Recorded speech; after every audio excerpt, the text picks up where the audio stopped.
Hello all, Dr. Cecilia Regina here. In my video last week, Taylor Swift's engagement was mandatory.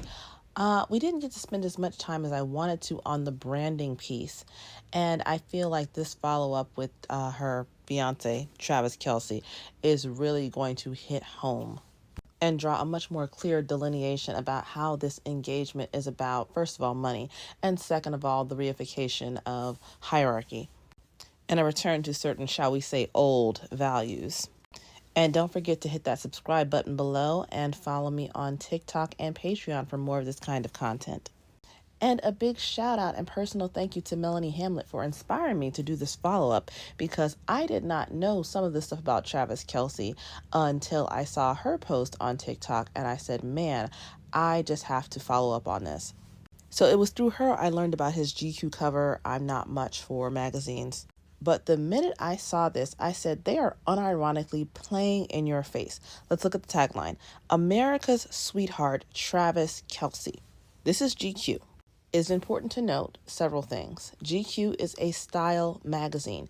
GQ tells you what to think, what to wear.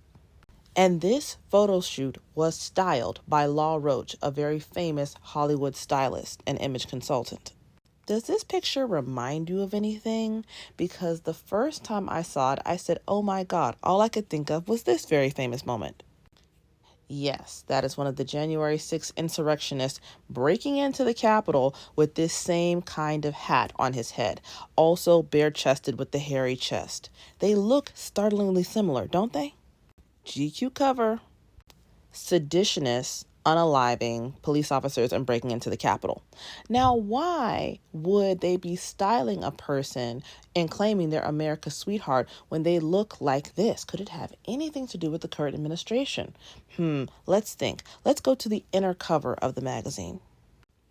Here are some more pictures of him in the full fur outfit, also a flak hat. You see this? He's on a fan boat out there. Looks like the Everglades. Another shot on the fan boat in the flak hat and the boots. I included the caption because it's all very important. Look at this. You've got a coat by Dolce & Gabbana. You've got other pieces by LL Bean. Sunglasses by Gucci. Even the necklace has a brand name. Now, here's what's happening. You have imitation working class blue collarness. I'll show you. They put Travis Kelce in this photo shoot in a real live construction worker's vest. And then they have him out here in the water posing. And they absolutely are purposely trying to evoke a certain imagery. I know this because Law Roach cops to it in the GQ behind the scenes article on shooting this shoot. Check this out. The interviewer asked Law Roach, how did you make this photo happen? But first they say, if I had to bet which look was going to go viral tomorrow, I would put my money on this one, the vest. Ryan, that's the photographer, wanted that perfect sunset sky. And here's Law Roach's fantasy of the shoot. Oh, he just got off a construction job. He's been working all day. He's going to jump into the ocean to cool off. First of all, you can tell this is an out-of-touch celebrity stylist. What the fuck are you talking about? If somebody's been working all day, they're not going to jump into any ocean to cool off. They're going to go sit inside of an air-conditioned house and watch some television, binge some TV on or some Netflix, forget about the hard day that they've had, perhaps have a beer. But this is all about the false glorification and fake identification with blue-collar workers. Because what are blue collars? First of all, the base of MAGA and Republicanism as a whole. And Travis is taking tips from his fiance, who's got this whole fake relatability thing down pat. Travis's image has become very malleable. It's all about what sells. Because within a few days, we've had two distinctly different images of him. So right now I'm showing you all the images from the GQ shoot. Shortly, we're going to get to the ads that just dropped for his own American Eagle collaboration. Turn to your neighbor and say night and day, because his image is whatever they need to make it to sell. GQ is about style. GQ tells you what to think. So this has to push relatability, and it has to lean into a return to masculinity. Oh, this is masculinity's savior. Everything bad is good again. I mean, even last year, I couldn't imagine an image like this on the cover of GQ. When I first saw it, I thought it had to be a joke. This is the essence of toxic masculinity. But now that people are trying to turn back the clock, they're going to go for the most outsized, caricatured version of masculinity possible. And it doesn't even matter that it doesn't make sense. Because who is wearing fur to wrestle alligators in the Everglades? Like, what is wrong with these people? But they are leaning into what men want, which is a return to this He-Man, hyper-masculine, almost cartoon villain version of masculinity. This whole shoot looks like a damn joke. And you can look at the watermark in every corner. This is GQ. And here's why this is the perfect medium, in the GQ magazine to reach both the lower echelon and the higher powers that be. These are designer boots that cost thousands of dollars, but they're also flak boots. He's got on the camouflage, puts me in the mind of Duck Dynasty. There are lots of people who make their money like this. These people have money, okay, but they did this string of reality TV shows playing up this redneck hick angle to make even more money. And I think that show is worth hundreds of millions in the end. These people know the secret. They pander to the people who want to be like them. They pretend to eschew high society and fancy learning and, get their audience on their side so that they'll get more views and more money, more fame, more popularity. When all the while they actually are the 1% that they pretend to despise to appeal to their base. Same thing was done by Jeff Foxworthy, Larry the Cable Guy, and the rest of the Blue Collar Comedy Tour. These people have been banking off of the insecurities of that group for years because that group is always saying, there is nobody who looks like me. I'm not being represented. They're so afraid of being replaced. All you have to do is act like you're centering them in your commentary, in your appearance, in your hobbies, in your interests, and they are going to shove every last dollar they have your way. This is exactly how you know who got in office. He appeals to them. Travis Kelce is from Westlake, Ohio. His mother was a bank executive. What does that mean? She was an educated woman. His father was a sales rep. His brother is a football player. He's always had, it seems, at least a comfortable existence, was middle class, if not upper middle class. Nothing about him is giving or has ever given blue collar, but he knows his image is malleable. He knows people don't know that much about him. So what is he going to do? Exploit that lack of knowledge and pretend to be whatever is going to sell. And you can tell he's just cosplaying this redneck wet dream because in the next shot, instead of holding an alligator with this gusto, he's holding an Hermes bag. Do you see that? Now he's in the swamp holding one of the most recognized symbols of conspicuous consumption. And this is a signal. He's saying to the powers that be, I was just kidding. I was just costuming myself as a blue collar guy to get their attention.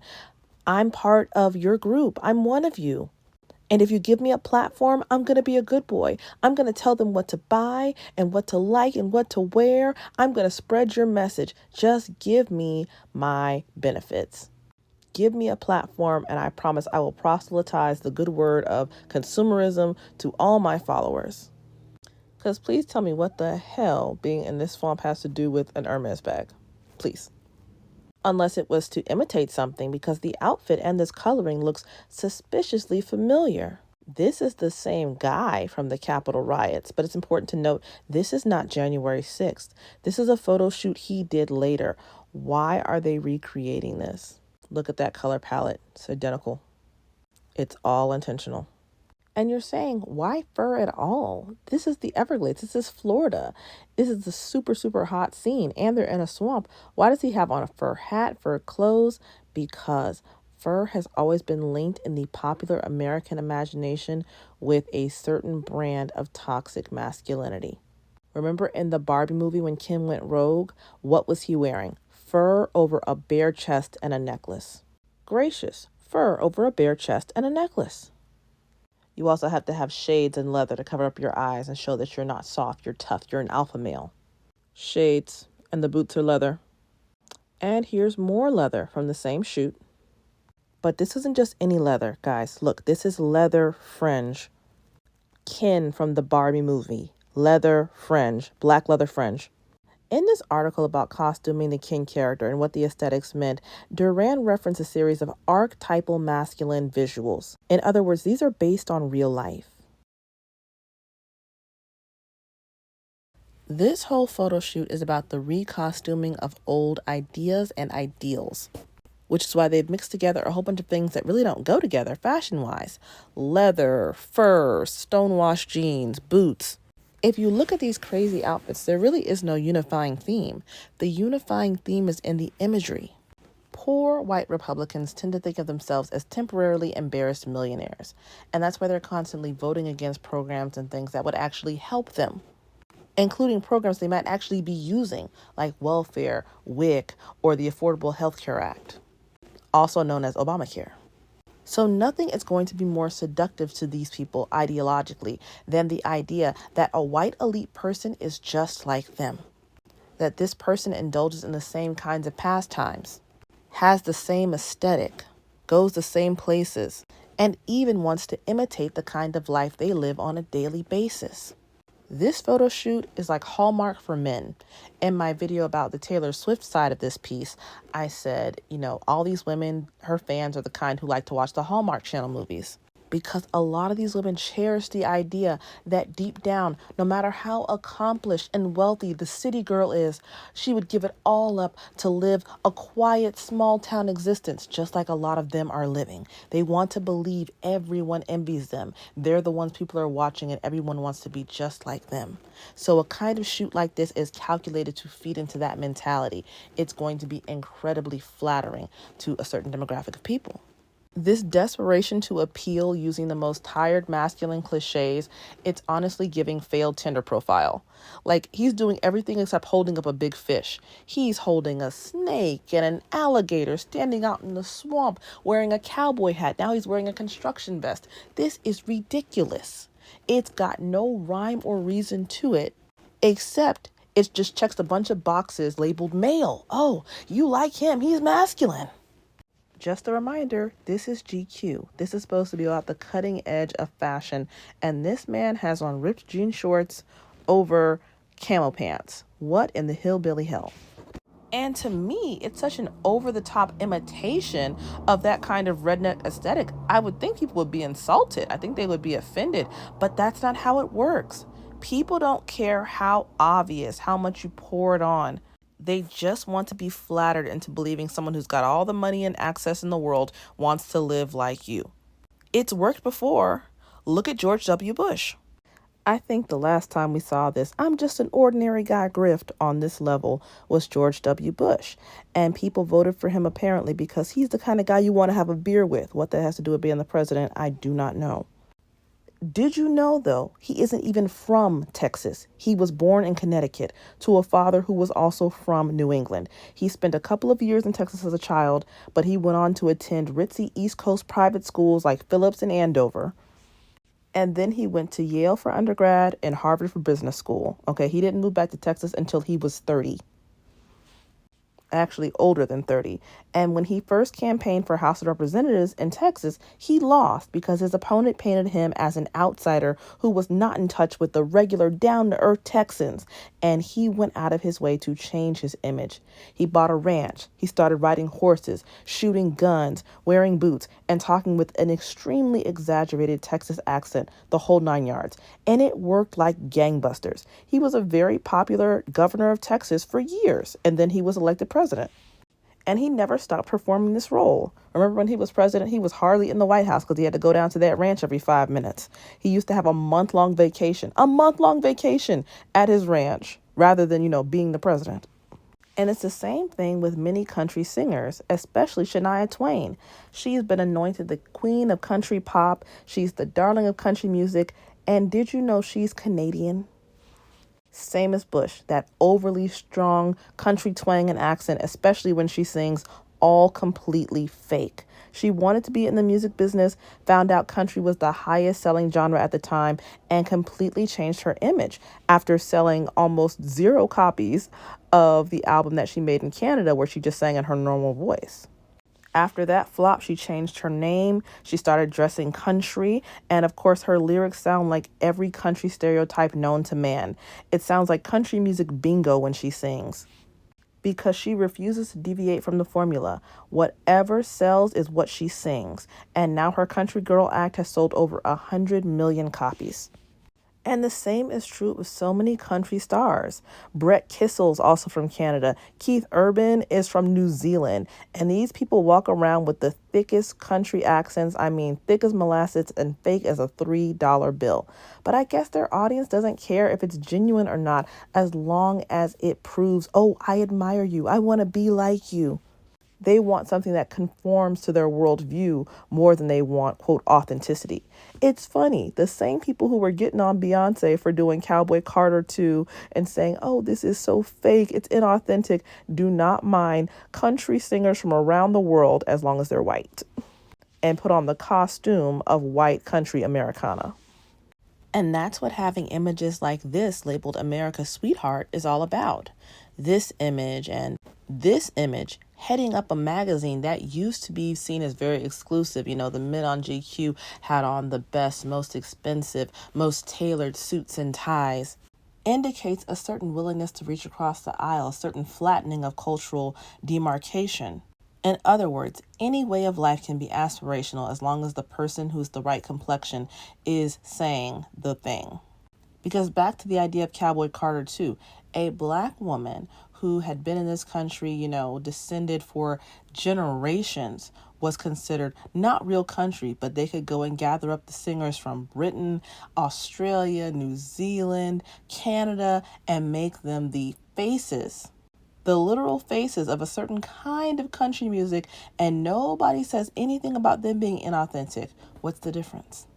And you can't say, oh, well, they always sing the same kind of music, because there were many like Shania Twain who sang different kinds of music before. It's all about the imagery and who they think is worthy to be associated with Americanness. Which brings us to Travis's own American Eagle collection. So right after his engagement to Taylor Swift was announced, he announced his partnership with American Eagle. True Colors with a K. By now, you should know nothing is coincidental, so think about why that K is there.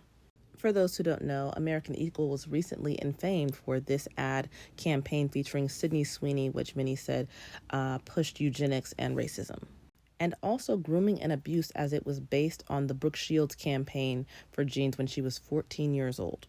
In the ads, an often half-naked Sydney Sweeney rides around talking about the genetics that produced blonde hair and blue eyes in her family, and the whole thing ends with, Sydney Sweeney has great genes.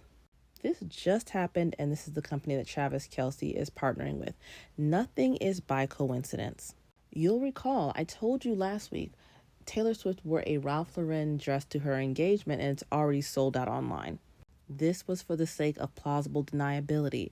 Ralph Lauren's been getting great press recently with their Oak Bluffs collection, the latest in a series honoring historically Black Americana. That started with their partnership with Spelman and Morehouse a while back.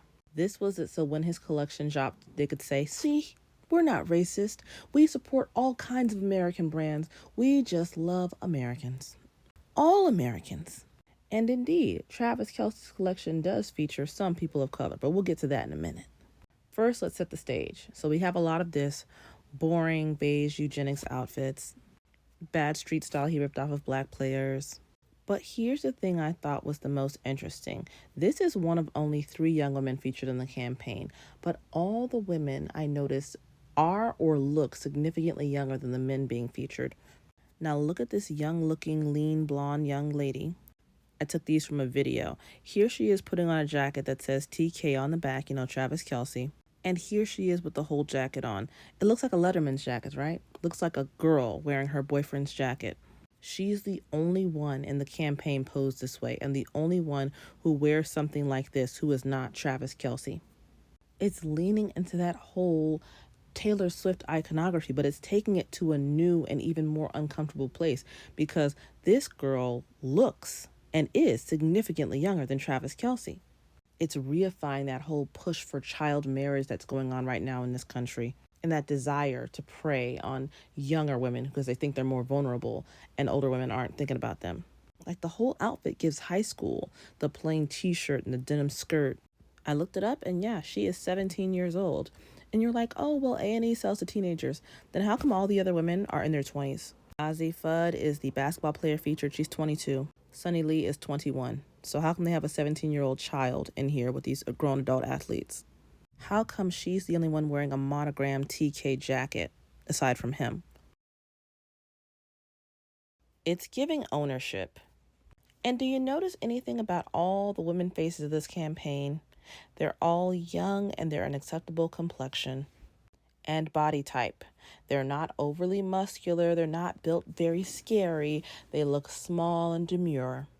They're also on the shorter side. Look at the huge height gap between them and the men. And see how that contributes to them looking much younger, even when they're not? And speaking of hierarchy, look at how in this picture, one girl is all covered up in an oversized scarf and sweater, and the others are showing lots of skin, showing off those flat tummies and collarbones. And look at who's on one side and who's on the other. Look at the whole framing and the layout. The other thing is look at the actual aesthetic of the physical page. You know, they have what looks like very old-fashioned, almost 1800s wallpaper. They've got black and white photographs. It's all meant to evoke a much older image. Why are these people trying to drag us backwards in time? There's nothing good for you back there. But it's all a submission signal. They're showing we kowtow, we get in line with what's going on right now. We reify the hierarchy and we hope to be granted a significant place within it. That's all for now. But remember, this is not about a spread in GQ. It's not about Travis Kelce having a collection with American Eagle. It is about an entire trend the country is experiencing. Over 300,000 Black women have lost their jobs just in the past few months. There are more layoffs to come. Women are losing rights. So imagery and iconography are literally life and death at this moment. Reading them properly means survival. So if you want help reading what's going on in your own life, at your job, and your relationships, you can message me for a one-on-one. Obviously, you can go on TikTok and inbox me there. There's my account. Or you can email me at the email address on the screen, conquerorperish2020@gmail.com. Because I always say anything that is used against you can work for you once you understand the principle of reverse. During every downturn and dark moment, there are people, even people from the most marginalized groups, that manage to not only survive but thrive. The question is, are you going to be in the number? So subscribe here and like and follow for more. Doctor's orders.